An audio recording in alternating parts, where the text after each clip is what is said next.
मानुष जन्म दुर्लभ है, ये मिलन बारंबार। तरवर से पत्ता टूट गिरे, वो मोर न लगता डर।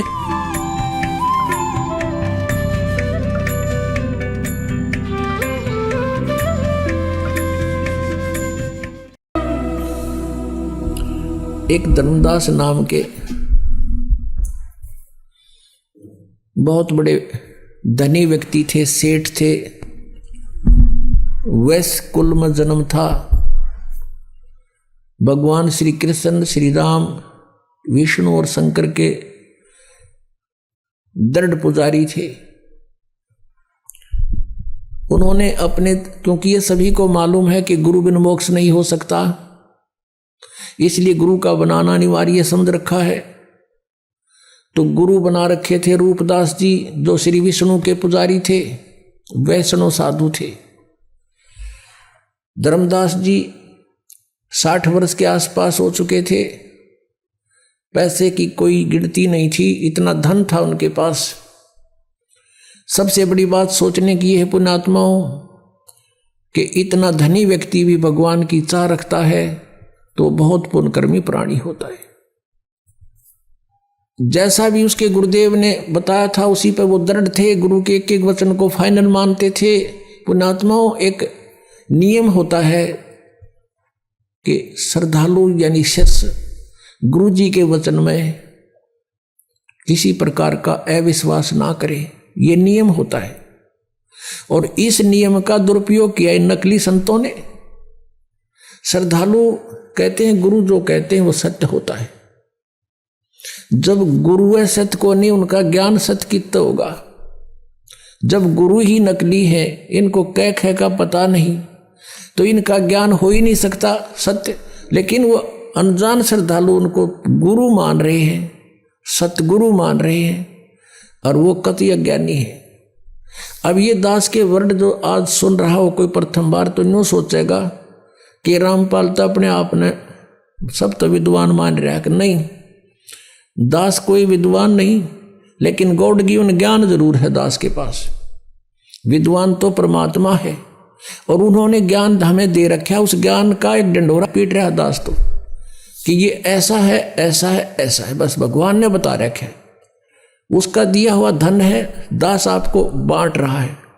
कोई ले सकता है तो ले लीजिए। तो जैसा भी उस प्यारी आत्मा को उसके गुरु ने साधन बताया था, उसी के आधार से वो चल पड़ा।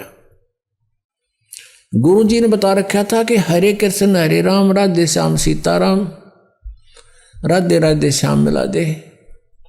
ये गुट्टी प्यारा की थी कि ये मंत्र पार कर देंगे। ओम नमः शिवाय, ओम भगवते वासुदेव नमः, ये पता नहीं 20-25 इस तरह के मंत्र दे रखे। और एकादशी का व्रत और 68 तीर्थ पर जाना अनिवार्य है।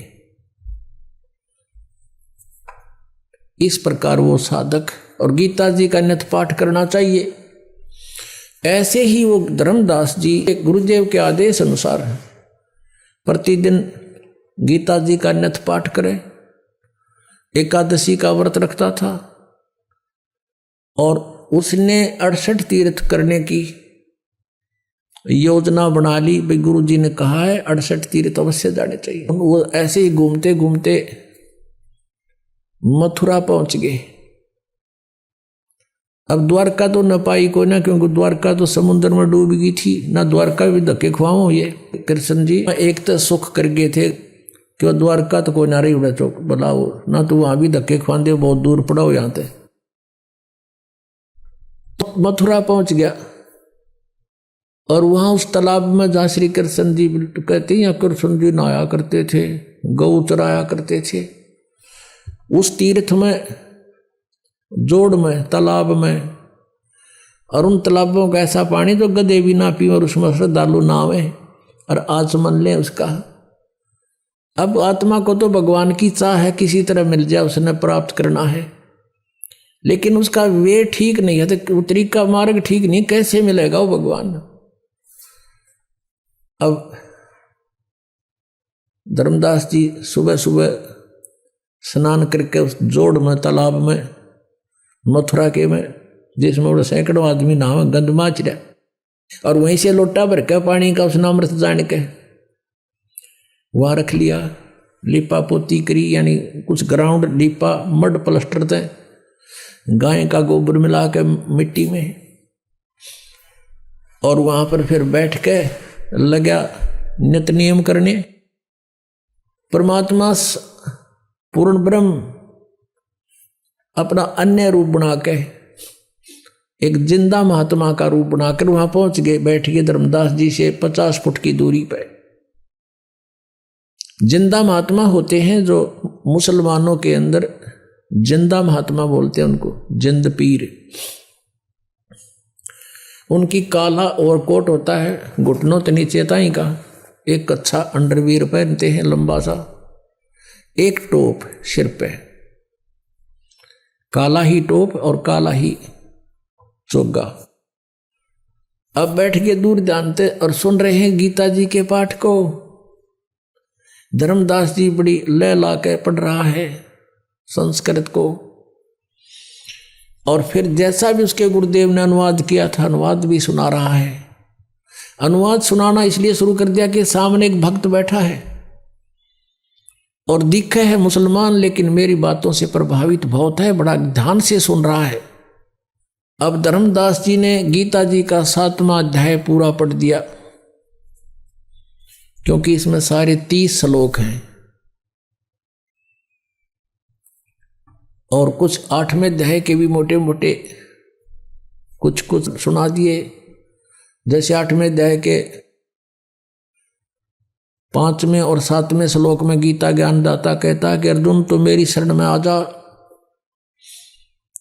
मेरी भक्ति कर, मुझे ही प्राप्त होगा। इस तरह की उसने अपना सारी क्रिया जब कर ली, परमात्मा और निकट पहुंच गए और हाथ जोड़ के कहने लगे। अपने आप को एक दास बनाया भगवान ने, और सामने बैठा जैसे ये वैष्णव पंथ के जो उपदेशी होते हैं, एक कंठी रखते हैं गले में, एक तुलसी के मणिये की एक माला, और तिलक माथे पे, और एक धोती कुर्ता सा बस वैसे लपेट लेते हैं कपड़ा सा, ऐसी वेशभूषा बना रखी। वो सन्यासी वैराग ले लिया उसने, यानी अपने गुरुदेव जी से एक साधु का रूप बनवा लिया, क्योंकि 60 साल का से भी ऊपर उम्र हो गई थी। एक लड़का था, वो अपना कारोबार संभाल रहा था, तो वो अपना भक्ति मार्ग पर चल पड़ा था। भगवान ने, परमेश्वर ने करबद्ध होकर कहा कि हे वैष्णव साधु, हे महात्मा जी, मैं सब जगह भटक लिया, मेरी शंका का समाधान नहीं हुआ। अब धर्मदास जी फूल गया। अकबोल भक्त, क्या समस्या है तेरी? कि मुझे एक प्रश्न का उत्तर नहीं आया, किसी ने नहीं बताया। क्या? कि कौन ब्रह्मा का पिता है, कौन विष्णु की माँ, और शंकर का दादा कौन है, हमको दे बता। धर्मदास जी हंसे पहले तो कि वाह भाई वाह, आपको हमारे हिंदू सदग्रंथों का पता नहीं, इसलिए आप ऐसा बोल रहे हैं। भक्त, ये तो अजरो अमर हैं, इनके कोई माता पिता नहीं है, ये तो सर्वेश्वर हैं, ब्रह्मा विष्णु जी शिव जी, ये तो बड़े समर्थ शक्ति हैं, अजन्मा है, इनका कोई माता पिता। परमेश्वर ने कहा कि आप अपने सदग्रंथों से परिचित नहीं हैं महात्मा जी। श्री देवी भागवत में पढ़कर देखो, 3रे स्कंद में, इनकी जन्म मृत्यु होती है, ये अविनाशी नहीं है। और उस समय ये संस्कृत में थे सारे, तो वो उसने एक ब्राह्मण से पूछा कि ब्राह्मण, इसमें कहीं लिखा है? तो ब्राह्मण ने कहा, पढ़कर सुना 3रे स्कंद में। ब्राह्मण पढ़ता पढ़ता एकदम चुप हो गया, कहने लगा, भाई लिखा था, पर ये तो वैसे लिख दिया होगा। अब धर्मदास के वह बात खटकता गई, वे वैसे गीता इन कैसे पुराणों वैसे कैसे लिख दिया। फिर परमात्मा ने कहा कि बात सुनो, आप 7वें अध्याय को पढ़ रहे हो। 7वें अध्याय में इस गीता जी के पढ़ने से क्या लाभ होगा आपको? यदि मैं भी पढ़ने लगूं, आपका अनुयायी बनूं, तो इस गीता जी के नित्य पाठ से क्या लाभ होगा, ये बताओ मुझे। धर्मदास जी ने कहा कि इससे ये मोक्ष होता है। एक राजा ने पढ़ी थी, उसको संतान होगी, एक ने ऐसा पढ़ा था, उसको ऐसे हो गया। परमात्मा ने प्रसन्न किया। एक किसान था, उसके वृद्ध अवस्था में एक पुत्र प्राप्त हुआ, इकलौता। अब किसान ने सोचा कि मेरी मृत्यु के बाद कहीं ये पुत्र मेरे व्यवसाय से अपरिचित ना रह जावे, मैं ये युवा होगा तब तक मेरी मृत्यु हो जाएगी। उसने अपना सारा अनुभव एक बही में लिख दिया पैड पे, और कहा बेटा जब तू सियाना हो जा, बड़ा हो जा, खेती करने लगे, तो मेरे इस लेख को अवश्य पढ़ना।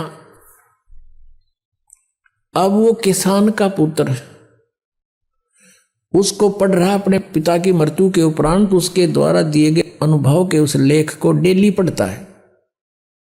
तो उसको डेली पढ़ने का क्या उद्देश्य है उसका? परमात्मा कहते हैं उसका उद्देश्य यही होगा ना कि उस जैसे पिताजी ने कहा वैसे बीज बोए, वही कणक बीजे, उसका उसी तरह उसी सीजन में उसकी बिजाई करे और उसी तरह समय समय पर उसमें सिंचाई करे।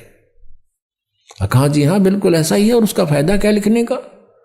और वो गेहूं के स्थान पर तो भांग बोए, गेहूं के बीज के स्थान पर भांग बो रहा हो तो कैसा है वो किसान? अगो तो मूर्ख है, मूर्ख है तो वही बोनी पड़ेंगे तो लिख रखा है, लिखा हुआ उसमें। तो भगत जी जो आपकी गीता जी में लिखा है, आप वही बीज बोगे, वही शास्त्र अनुकूल साधना करोगे, वही नाम जाप करोगे तो लाभ होगा। बीज भक्ति का नाम है, और बाकी जो धार्मिक क्रिया है ये खाद और पानी सिंचाई है। तुमने बीज ही गलत बो रखा है।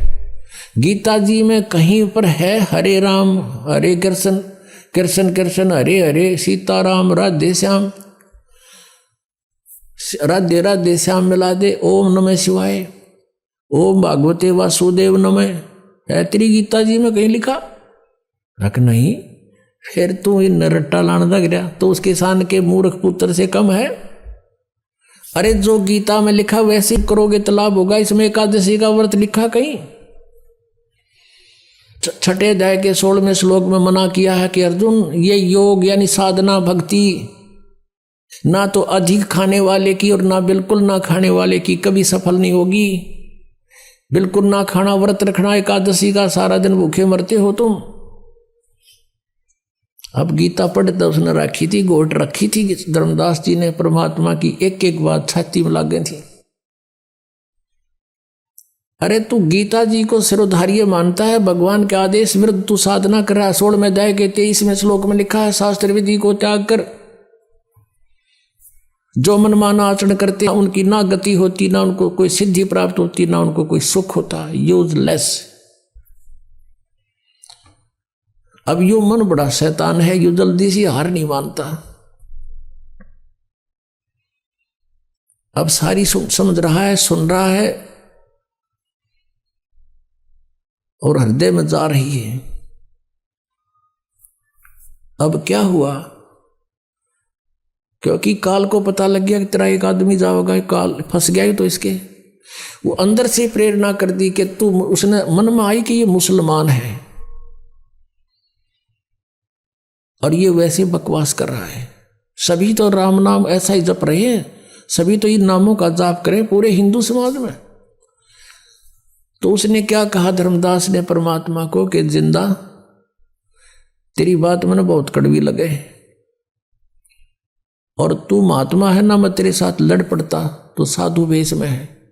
आगे से ऐसी बात मत करना, हमारे भगवानों के हमारे मंत्रों के बारे में फालतू मत बोलना।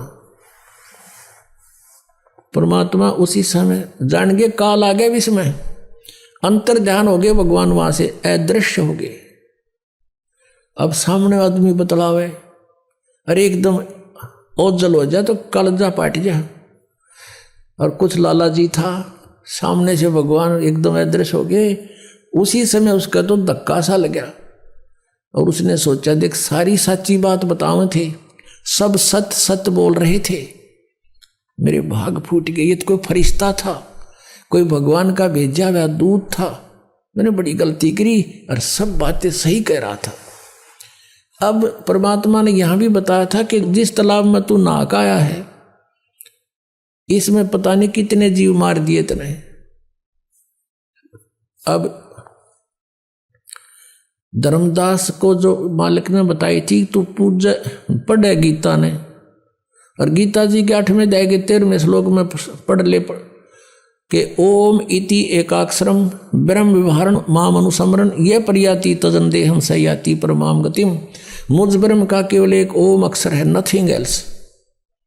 और जो इसका उच्चारण करके सिमरण करता हुआ शरीर छोड़कर जाता है सयाति परमाम गतिम, वो परम गति को प्राप्त होता जो ओम से मिलने वाली परम गति है। और तुम जपो हरे राम हरे कृष्ण राधे श्याम सीताराम राधे राधे। कोई बात हुई? अब एक किसी ने प्रश्न किया कृष्ण के पुजारी था कि आपका इष्ट देव कौन है? स्वरूप तन्यों का राधे, और फिर ने कहा श्री कृष्ण जी मेरा इष्ट है। अरे राधे होया कृष्ण जी तेरा इष्ट होया, कमाल की बात कर रहे हैं, बिना अकल की बात। अब राधे श्री कृष्ण जी की वो थी प्रेमिका, और कोई मित्र उससे पहले उसकी प्रेमिका का नाम लेता जूत तोड़े न बाजेगा उनका, यारी तोड़े टूट लेगी उनकी। यानी वो कृष्ण जी की पूजा कर राजदेव श्रद्धा कर रहे, थरा गजब हो, ये थरा सिर पैर है कोई? तो वो भी न्याय कह था धर्मदास भी, जो परमात्मा ने उसको यही सुनाया था समझाया था, तो उसका सारी बात जच गई कि सत्य है।